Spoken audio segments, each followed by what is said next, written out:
தமிழ்நாட்டில் திமுக ஏன் மீண்டும் ஆட்சிக்கு வரக்கூடாது? தமிழக மக்கள் ஏன் திமுகவுக்கு மீண்டும் வாக்கு போடக்கூடாது என்று பல காரணங்கள் இருக்கிறது. அதில் மிக முக்கிய காரணம், தமிழ்நாட்டிலே கடந்த 5 ஆண்டு காலத்தில் 8752 கொலைகள் நடந்திருக்கிறது. அதாவது சொல்ல போனால் இந்தியாவிலேயே அதிக கொலைகள் நடந்த மாநிலம் தமிழ்நாடு. இந்த 5 ஆண்டு காலத்திலே நான் எண்ணிக்கையில் சொல்லவில்லை, மக்கள் தொகை அடிப்படையிலே பெர் கேபிட்டா.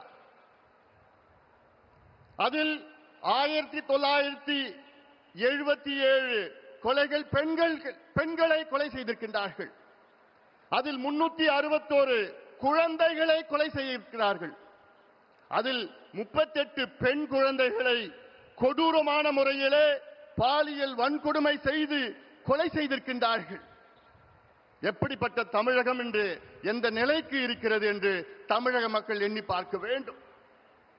இதற்கெல்லாம் காரணம் முதலமைச்சர் ஸ்டாலின் அவர்கள். திமுக அரசு தமிழ்நாட்டிலே மதுவை விற்கவில்லை, மதுவை திணித்துக் கொண்டிருக்கின்றார்கள். இந்தியாவிலேயே அதிக மது விற்கின்ற மாநிலம் தமிழ்நாடு, பெர் கேபிட்டா கன்சம்ப்ஷன்.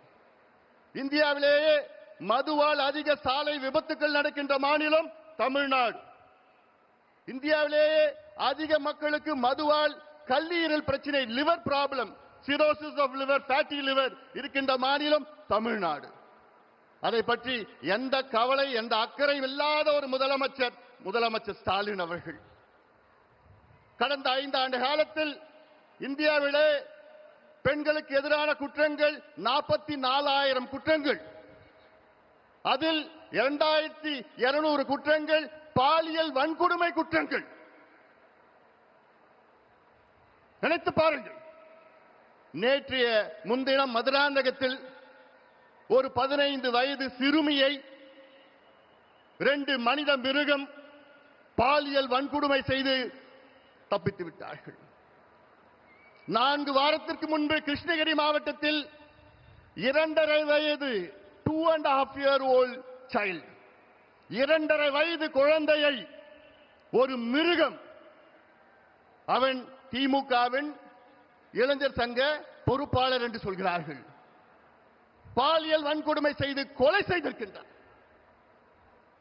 4 மாதத்திற்கு முன்பு கும்முடிப்பூண்டி பகுதியிலே ஆரப்பாக்கம் என்ற கிராமத்திலே 8 வயது குழந்தையை பாலியல் வன்கொடுமை செய்த ஒரு கொடூரன்.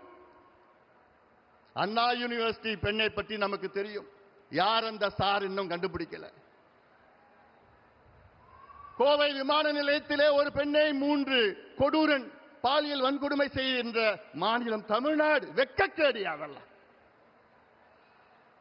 தமிழ்நாடு வெட்கக்கேடு.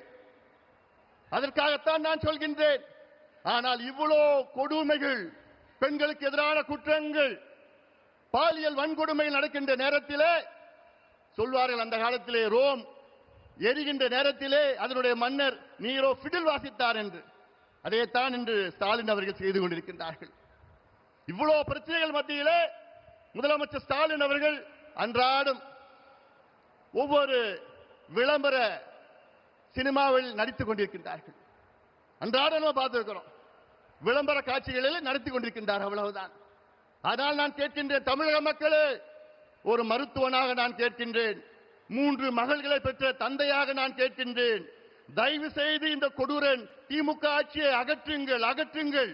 நான் தமிழ்நாட்டில் உள்ள அனைத்து பெண்களை கேட்கின்றேன், அனைத்து பெற்றோர்களை கேட்கின்றேன், அனைத்து மக்களை கேட்கின்றேன். போதும், இவர்கள் ஆண்டது போதும். நாசப்படுத்திக் கொண்டிருக்கின்றார்கள். ஒரு பக்கம் மது, மறுபக்கம் போதைப் பொருட்கள், ட்ரக்ஸ், நார்கோட்டிக்ஸ்.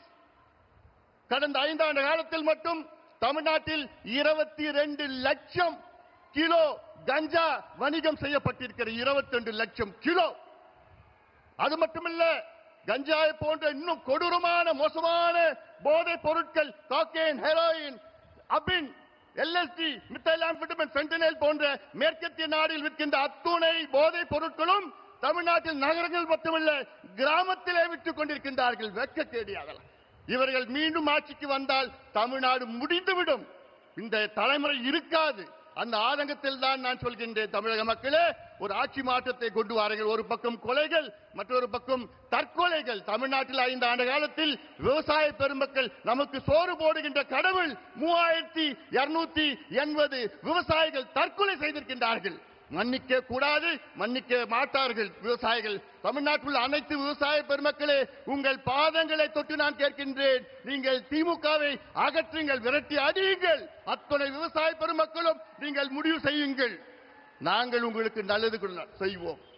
மத்தியிலே நம் ஆட்சி, மாநிலத்திலே நம் ஆட்சி. நம் கூட்டணிக்கு வாக்களியுங்கள். நம்முடைய முதலமைச்சர், வருகால முதலமைச்சர் எடப்பாடி பழனிசாமி அவர்களை தமிழ்நாட்டின் முதலமைச்சராக, ஒரு விவசாயியை முதலமைச்சராக கொண்டு வாருங்கள், வாருங்கள் என்று உங்களை பணியோடு பாசத்தோடு கேட்டுக்கொள்கின்றேன். மண்ணை கொள்ளடிச்சாங்க, மலையை கொள்ளடிச்சாங்க, மரத்தை கொள்ளடிச்சாங்க, திருச்சியில கிட்னியையும் கொள்ளடிச்சிட்டு இருக்கிறாங்க. இந்த திமுகவை நீங்க மன்னிக்க கூடாது. தமிழக மக்களே, தயவு செய்து நான் கேட்கின்றேன், இந்த கொடூரமான மக்களுக்கு எதிரான, பெண்களுக்கு எதிரான, குழந்தைகளுக்கு எதிரான இந்த மோசமான கஞ்சா ஆட்சி, சாராய ஆட்சி, ஊழல் ஆட்சி, திமுக ஆட்சியை அகற்றுங்கள், அகற்றுங்கள், அகற்றுங்கள். எங்கள் கூட்டணிக்கு வெற்றியை கொடுங்கள், வாய்ப்பை கொடுங்கள் என்று உங்களை பணியோடு பாசத்தோடு கேட்டுக்கொண்டு நன்றியோடு அமர்கின்றேன். வணக்கம்.